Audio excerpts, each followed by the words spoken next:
दोस्तों, एक भीड़ भाड़ जगह चारबाग से एक चमचमाती फॉर्च्यूनर कार गुजरने ही वाली थी, लेकिन स्टेशन पर भारी जाम लगा हुआ था। उस फॉर्च्यूनर कार में बैठे व्यक्ति ने कहा, इतनी भी क्या जल्दी है भाई, थोड़ी देर रुक जाइए, आगे काफी लोग खड़े हैं, जब तक जाम न हट जाए गाड़ी को आगे न बढ़ाइएगा। ड्राइवर ने मालिक की आज्ञा का पालन करते हुए गाड़ी को वहीं पर खड़ी कर दी। दोस्तों, आज की कहानी वाकई में दिल को झकझोर कर देने वाली है और दिल को छू जाने वाली या सीख देने वाली कहानी है। लेकिन दोस्तों, वीडियो में आगे बढ़ने से पहले अगर आप चैनल पर नए हैं तो कृपया चैनल को सब्सक्राइब कर लें और इस वीडियो को लाइक जरूर करें, इससे हमारा हौसला और बढ़ता है और हम आपके लिए इसी तरह की अनोखी महत्वपूर्ण कहानियां लेकर आते रहेंगे। तो चलिए आज की सच्ची कहानी शुरू करते हैं। दोस्तों, 18 अगस्त 2018 की बात है। दोस्तों, उत्तर प्रदेश की राजधानी है लखनऊ और इसी लखनऊ में एक प्रसिद्ध जगह है चारबाग। मैंने पहले जिस जगह की बात की थी वही जगह है चारबाग, जहां हमेशा जाम लगा रहता है। इसी जाम में एक फॉर्च्यूनर कार रुकी हुई थी जिसके मालिक अमित चौहान थे। अमित जी किसी विशेष काम से दिल्ली जा रहे थे।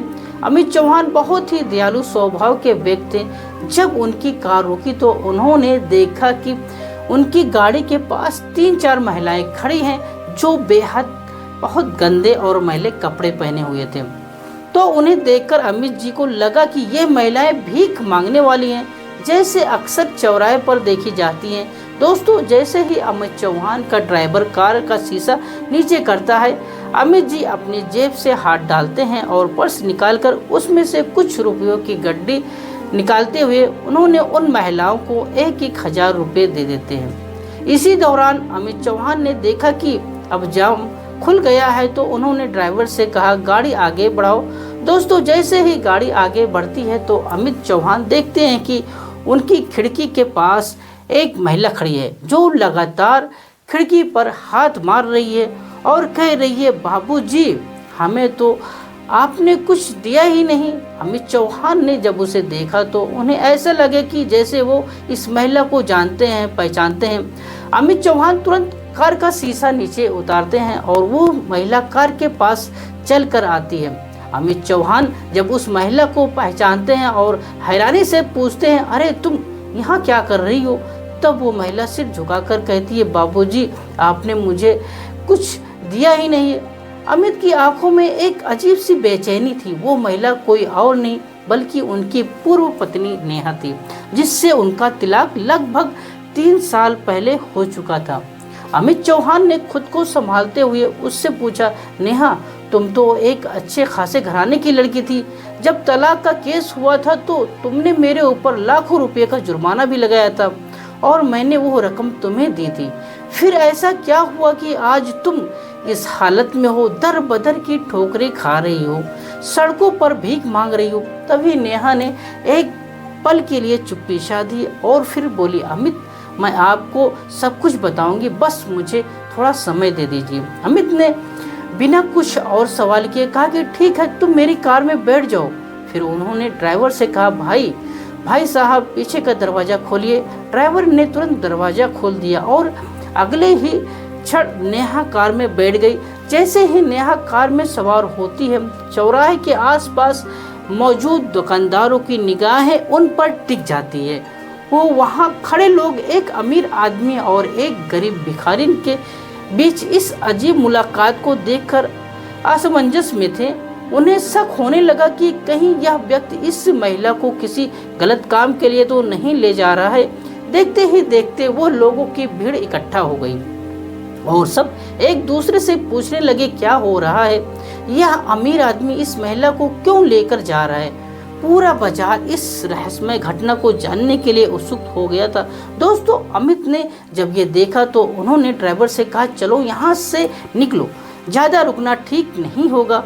और इसी के साथ उनकी कार जाम से निकलकर धीरे धीरे आगे बढ़ने लगी। जब अमित चौहान ने नेहा को अपनी गाड़ी में बैठाया तो वो अकेली नहीं थी, उसके साथ 3-4 और भीख मांगने वाली महिलाएं भी थी। वो ये समझ नहीं पा रही थी कि नेहा एक अमीर आदमी की कार में क्यों बैठ रही है और उनका आपस में क्या संबंध है।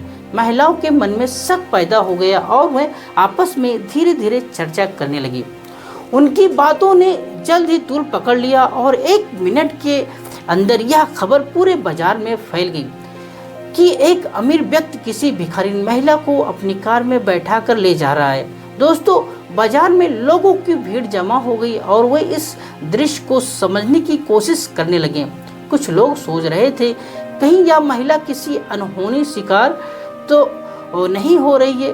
भीड़ में से कुछ लोगों ने उस महिला से पूछना शुरू किया कि वो कार में क्यों बैठी और उसका इस व्यक्ति से क्या संबंध है। इस पर नेहा ने स्पष्ट किया, दरअसल यह मेरे तलाकशुदा पति हैं, अमित चौहान साहब हैं। मुझे यह जबरदस्ती नहीं ले जा रहे हैं, बल्कि मैं खुद अपनी मर्जी से इनके साथ जाना चाहती हूँ। नेहा के इतना कहने पर कुछ लोग चुप हो गए, लेकिन बाजार में कानाफूसी और शक की हलचल अभी भी। अमित चौहान ने स्थिति की गंभीरता को भांपते हुए ड्राइवर से कहा, जल्दी गाड़ी चलाओ, यहाँ और रुकना ठीक नहीं होगा। धीरे धीरे फॉर्च्यूनर कार बाजार से आगे बढ़ गई और अमित ने नेहा को अपने साथ लेकर जाने का फैसला किया। लोग अब भी एक दूसरे से सवाल पूछते रहे कि आखिरकार इस महिला की कहानी क्या है और इसका जीवन इस मोड़ पर क्यों आ गया। अमित चौहान और नेहा एक होटल पर बैठे थे। अमित ने अपने ड्राइवर को कुछ पैसे दिए और कहा, जाओ मार्केट से इनके लिए एक अच्छी सी साड़ी और चप्पल की जोड़ी खरीद कर ले आओ। ड्राइवर तुरंत मार्केट की ओर रवाना हो गया। इसी बीच अमित चौहान ने नेहा से कहा, नेहा तुम होटल के अंदर जाओ। और तभी महिला स्नान घर में जाकर स्नान करती है। दोस्तों, नेहा पहले ही अपने हालात से टूट चुकी थी। चुपचाप होटल के स्नानघर में चली गई। स्नान के बाद वो खुद को तरोताजा महसूस कर रही थी। जब वो बाहर आई तो ड्राइवर उसके लिए नई साड़ी और चप्पल लेकर आ चुका था। अमित ने उसे नई साड़ी पहनने के लिए कहा। नेहा ने साड़ी पहनी और जैसे ही वो बाहर आई, अमित चौहान की नज़र उस पर ठहर गई। वो एक पल के लिए उसकी ओर देखता ही रह गया। नेहा की बदली हुई सूरत और उसके चेहरे की मासूमियत ने अमित को पुरानी यादों में वापस खींच लिया। अमित ने मन ही मन सोचा, हालात चाहे जैसे भी बदल गए हों, लेकिन नेहा का चेहरा और चाल चलन बिल्कुल भी नहीं बदला। वो सिर्फ मजबूरियों की मारी है। कुछ क्षणों की चुप्पी के बाद अमित ने नेहा से कहा, नेहा मैं किसी जरूरी काम से दिल्ली जा रहा हूँ। अगर तुम मुझे थोड़ा सा समय दो तो मैं कल आकर तुमसे मिलूंगा। तुम मुझे अपना पता लिख कर दे दो ताकि मैं वहाँ से लौटने के बाद तुमसे मुलाकात कर सकूं। नेहा ने बिना कुछ कहे एक पर्चे पर अपना पता लिखा और अमित को दे दिया। अमित फिर दिल्ली के लिए रवाना हो गया। दिल्ली पहुंचकर उन्होंने दिन में अपने सभी काम जल्द से जल्द निपटाने की कोशिश की ताकि वापस आकर नेहा से मिल सके। लेकिन उस रात जब होटल में सोने गए तो उनका मन बहुत बेचैन था। पुरानी यादें, नेहा की बदहाली और उसके हालात उसके मन में बार बार घूम रहे थे। उधर नेहा की भी हालात कुछ ऐसी ही थी। उसने कभी सोचा नहीं था कि उसकी जिंदगी इस मोड़ पर आ जाएगी और अब अचानक अमित का दोबारा मिलना उसे अजीब सी उलझनों में डाल रहा था। दोनों के लिए वो रात काटनी मुश्किल हो रही थी। अमित की रात करवटें बदलते हुए और सोचते हुए बीती और नेहा की जो कि चौराहे पर भीख मांगती थी, उसकी भी वो रात नहीं कट रही थी। बेचैनी और सवालों से भरी थी। दोस्तों, दोनों ने वहाँ पूरी रात करवटें बदलते हुए बिताई। अगले दिन दोस्तों अमित चौहान दिल्ली से लौटते हैं और नेहा द्वारा बताए गए पते पर पहुँचते हैं, लेकिन वहाँ पता चलता है कि नेहा वहाँ पर नहीं है। वो फिर अपने काम पर भीख मांगने के लिए जा चुकी है। अमित फिर उसी चौराहे पर जाते हैं जहाँ पर नेहा उन्हें पिछले दिन मिली थी। अमित फिर से अपनी गाड़ी पर बिठाता है और गाड़ी में बैठने के बाद नेहा उन्हें अपने कमरे पर ले जाती है, जो एक किराए का गंदा छोटा सा कमरा है। जब वो उस कमरे में प्रवेश करते हैं तो देखते हैं कि एक बेड रखा हुआ है और बेड के ऊपर अमित और नेहा की एक फोटो टंगी हुई है। जैसे ही अमित की नज़र उस फोटो पर पड़ती है, वो नेहा से पूछता है, नेहा हमारा तो तलाक 2-3 साल पहले हो चुका है, हम एकदम अलग अलग रास्तों पर चले गए थे। सब कुछ बंटवारा हो चुका था, कोर्ट में सब कुछ तय हो गया था। तुमने मेरे ऊपर हर्जाना लगाया था, वो 1 लाख रुपये भी मैंने तुम्हें दे दिए थे, तो आखिरकार तस्वीर क्यों लगा रखी है। दोस्तों, फिर नेहा फुट फुट कर रोने लगती है और कहती है, दरअसल मैंने आपको तलाक भले ही दे दिया था, लेकिन उस तलाक के पीछे मेरी रजामंदी नहीं थी। मैं दरअसल आपको कभी तलाक देना ही नहीं चाहती थी। मैं आज भी आपको उतना ही प्यार करती हूँ जितना कि शादी के बाद किया करती थी। अमित चौहान, जो इस जवाब से हैरान थे, कहते हैं, फिर तुमने मुझे तलाक क्यों दे दिया।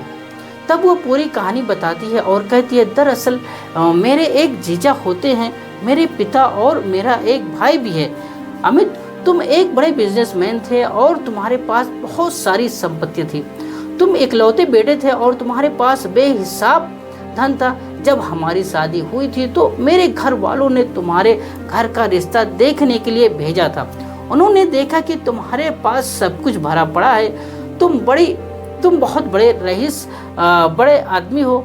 नेहा की बात सुनकर अमित चौहान का दिल भर आया। वो समझ गया कि नेहा के परिवार ने उनके धन दौलत के लिए नेहा से ये सब कुछ कराया। वो लोग सोचते हैं कि हमें चाहे जो करना पड़े, लेकिन लड़का इकलौता है, इसलिए हम शादी इसी के यहाँ करेंगे। और लास्ट में होता भी वही है, शादी अमित चौहान से ही होती है। जब शादी हो जाती है तो दोस्तों, जो उसका जीजा था वो बहुत ही लालची टाइप का आदमी था, और जो कहता वही अमित चौहान की ससुराल में मान्य होता था। यानी नेहा के माता पिता और भाई मानते थे। जब नेहा दुल्हन बनकर अमित चौहान के घर जा चुकी थी, तो जैसे जैसे 1-2 साल रिश्ता चलता है, उसके बाद धीरे धीरे उसके जीजा, भाई, माँ बाप सब लोग नेहा को कहीं ना कहीं से चढ़ाने लगते हैं। वो बहक कर आ जाती है और अपना घर खुद ही तोड़ने पर उतावली हो जाती है। यहाँ तक पहुँच जाती है कि दोनों का आपस में तलाक का केस चलता है। नेहा के जीजा को और नेहा के घर वालों को, यानी उसके मायके वालों को पता ही था कि अमित चौहान के पास पैसे की कोई कमी नहीं है, तो अगर मैं उनके ऊपर जुर्माना ठोकूं तो यह आराम से पैसे दे देंगे और उस पैसे को लेकर हम अपनी ज़िंदगी अच्छी तरीके से गुजारेंगे। लेकिन नेहा को इस चीज़ की भनक नहीं थी कि यह लोग उसका घर बिगाड़ रहे हैं, उसका घर फूंक रहे हैं और उसके साथ धोखा दे रहे हैं। नेहा भी अपने परिवार के दबाव में आकर धीरे धीरे बदलने लगती है। नेहा अपनी मम्मी पापा और अपने भाई के कहने पर यह सारा नाटक करती थी और अंत में कोर्ट में दोनों का तलाक हो जाता है। नेहा अपने परिवार वालों के कहने पर 1 लाख रुपये का जुर्माना अमित चौहान पर ठोक देती है और अमित चौहान भरे कोर्ट में 1 लाख रुपये अदा करके तलाक ले लेता है। इस प्रकार दोनों का संबंध विच्छेद हो जाता है। ये सारे पैसे नेहा के नाम से उसके खाते में आ जाते हैं। धीरे धीरे उसका जीजा कहता है, नेहा देखो, अब तुम्हारा तलाक हो गया है, मैं तुम्हारी अच्छी जगह शादी करा दूंगा, लेकिन तुमसे कोई शादी नहीं करेगा क्योंकि तुम तलाकशुदा हो। इसलिए तुम्हें सबसे पहले एक छोटा सा घर बनाना होगा, एक प्लाट या ज़मीन खरीदनी होगी, ताकि कोई भी लड़का या परिवार लालच में आकर तुमसे शादी करने के लिए तैयार हो जाए। उसका जीजा और उसके परिवार वाले और उससे प्लाट के नाम पर 30 लाख रुपए ले लेते हैं, लेकिन अंत में उसे कुछ नहीं मिलता। धीरे धीरे वह सभी पैसे नेहा के खाते से निकाल लेते हैं। इस तरह नेहा अपने परिवार की बातों में आकर न केवल अपने पति को खोती है, बल्कि अपनी मेहनत की कमाई को भी अपने परिवार के हाथों गंवा देती है। और जब नेहा के पूरे पैसे खत्म हो जाते हैं, तब उसका एक लौता भाई शादी कर लेता है। शादी होने के बाद जब उसकी पत्नी घर आती है, तो वो नेहा से बहुत ज़्यादा जलन रखती है और नेहा उसे फूटी आंखों में भी नहीं सुहाती। अब नेहा बड़ी हो चुकी थी। जब उसकी शादी हुई थी तब कम समझदार थी कि वो चीज़ों को समझ पाती, लेकिन अब दोस्तों नेहा सब कुछ समझ पा रही थी, सब कुछ जान चुकी थी, लेकिन बहुत देर हो चुकी थी। उसने अपने हंसते खेलते परिवार में अपने हाथों से आग लगा दी थी। जब उसका पैसा खत्म हो जाता है तो नेहा का भाई और उसके माता पिता उसे घर से निकाल देते हैं। वो अपने जीजा के पास पहुंचती है, लेकिन जीजा भी कहता है, तुम्हें यहाँ तुम्हें जहाँ मर्जी हो जाओ, जब तुम अपने पति की नहीं हो सकी तो तुम हम लोगों की कब होगी। नेहा फिर सीधे चली जाती है। उसके पास कहीं रहने का कोई ऑप्शन नहीं होता। थक हार कर मजबूरी में वो सड़क पर कुछ महिलाओं से मिलती है। वो सभी एक दूसरे से मिलकर ऐसी महिलाओं से उसकी मुलाकात होती है जो सड़क पर भीख मांगने का काम करती हैं। दोस्तों, नेहा उन लोगों के साथ रहने लगी और उनके साथ खाना खाने लगी। अब उसका जीवन झुग्गी में चल रहा था। धीरे धीरे नेहा भी उसी धंधे में उतर आई और वो भी भीख मांगने लगी। जब पूरी कहानी नेहा ने उस कमरे में अपने पति अमित चौहान को सुनाई तो अमित चौहान की आंखों से आंसू निकलकर जमीन पर गिरने लगे। अब नेहा अमित से पूछती है, माँ तो मुझे बहुत मानती थी, माँ का क्या हाल है? अमित कहते हैं, माँ आज भी वैसे ही है, वो तुम्हें आज भी याद करती है। उन्होंने पता नहीं कितनी बार मुझसे कहा, क्या मेरी बहू अब मुझे वापस नहीं मिल सकती, लेकिन अब वह बुजुर्ग हो चुकी हैं। अब मैं उन्हें क्या बताऊं कि हमारा कोर्ट में तलाक हो चुका है और अब हम कभी एक दूसरे को नहीं हो सकते। नेहा अमित से कहती है, अगर दिल सच्चा हो तो मोहब्बत सच्ची हो और इरादे नेक हो तो हम अभी भी एक हो सकते हैं। अमित कहता है, नहीं, कानूनी तौर पर हम और आर्थिक रूप से हम हर तरह से अलग हैं। इतना कहकर अमित चौहान कुछ पैसे निकालता है और कहता है, ये पैसे रखो, हर महीने का जो तुम्हारा खर्चा होगा उसे मैं देता रहूँगा, मुझसे लेते रहना, लेकिन मैं तुम्हें अपने साथ नहीं ले जा सकता। वो ये पैसा नेहा को दे देता है और अपनी कार में बैठ जाता है। जैसे ही वो सवार होता है, नेहा उसके पैर पकड़कर रोने लगती है, जिससे अमित का दिल भी और पिघल जाता है। वो कहता है कि एक बार मुझे अपनी सासू माँ से बात करने दो। अमित अपनी जेब से मोबाइल निकालता है और तुरंत अपनी माँ को कॉल करता है।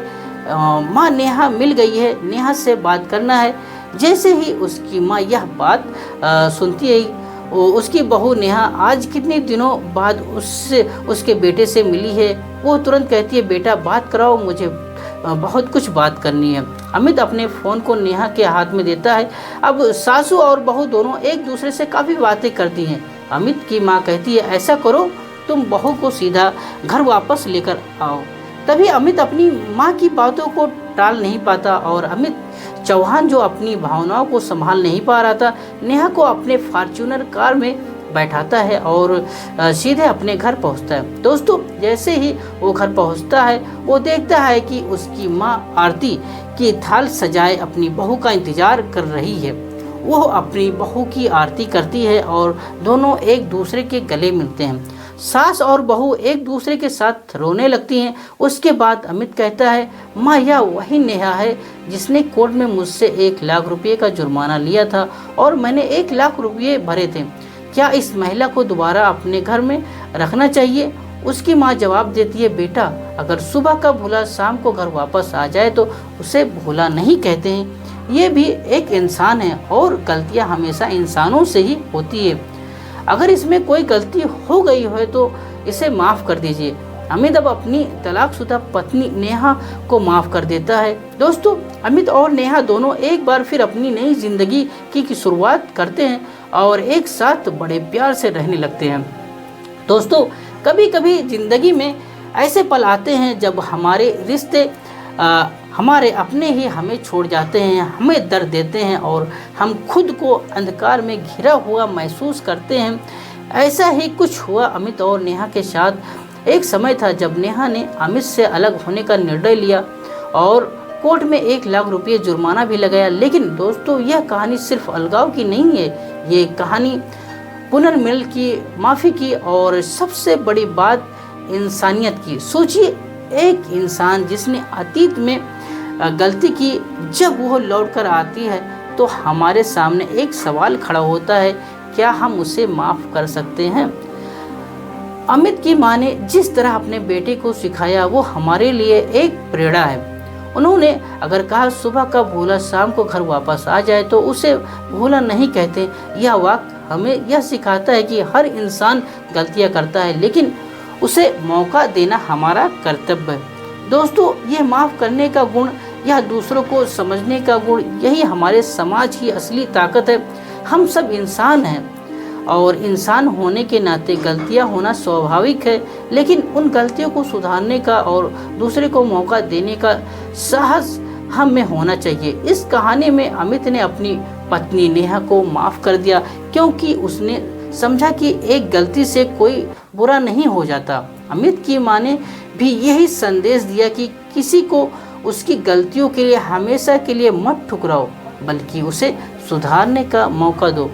दोस्तों, अगर हम भी इसी सोच को अपनाएं, अगर हम भी दूसरों को माफ़ करना और समझना सीख ले, तो हमारे रिश्ते मजबूत बनेंगे, हमारा समाज और भी सुंदर बनेगा। याद रखिए, माफ़ी सिर्फ एक शब्द नहीं, यह वो ताकत है जो टूटे हुए रिश्तों को जोड़ सकती है, बिखरे हुए दिलों को समेट सकती है।